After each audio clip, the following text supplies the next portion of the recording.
একটা ঘরের মধ্যে 4টা মোমবাতি ছিল। ভালো করে খেয়াল করবেন কথাগুলো, হ্যাঁ। একটা ঘরের মধ্যে 4টা মোমবাতি ছিল। তো সেই 4টা মোমবাতিরই আলাদা আলাদা করে একটা নাম ছিল।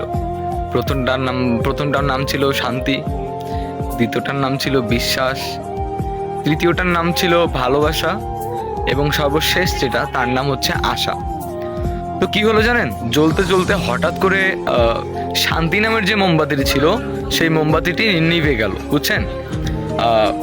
তা পাশে থাকা যে বিশ্বাসের মোমবাতিটি ছিল সে বলতেছে, যেখানে শান্তি নেই সেখানে বিশ্বাস থেকে আমি কি করব, আমিও নিভে যাই। তারপরে কি হলো, বিশ্বাস নামের মোমবাতিটিও নিভে গেল। তো কিছুক্ষণ পর জ্বলতে জ্বলতে ভালোবাসা নামের মোমবাতিটি বলতেছে, যেখানে শান্তি নেই, যেখানে বিশ্বাস নেই, সেখানে তো ভালোবাসার কোনো মূল্য নেই। ভালোবাসা থেকে আমি কি করব, আমিও নিভে যাই।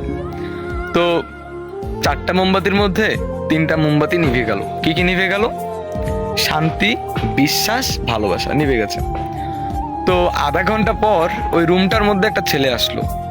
ছেলেটা এসে দেখলো তার 3টা মোমবাতি নিভে গেছে।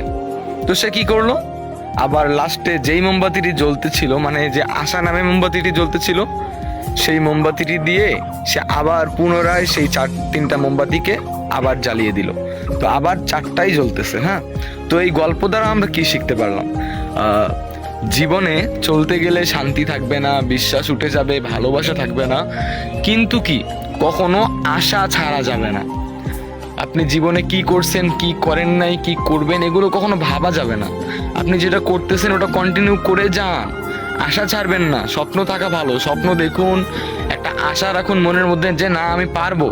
ওইরকম করে যখনই সবকিছু উঠে যাবে, নিভে যাবে, সবকিছু মরে যাবে, তখন একটা জিনিস ভালো করে মনে রাখবেন, আশা ছাড়া যাবে না। সো গল্পটার মানে কি বুঝলেন?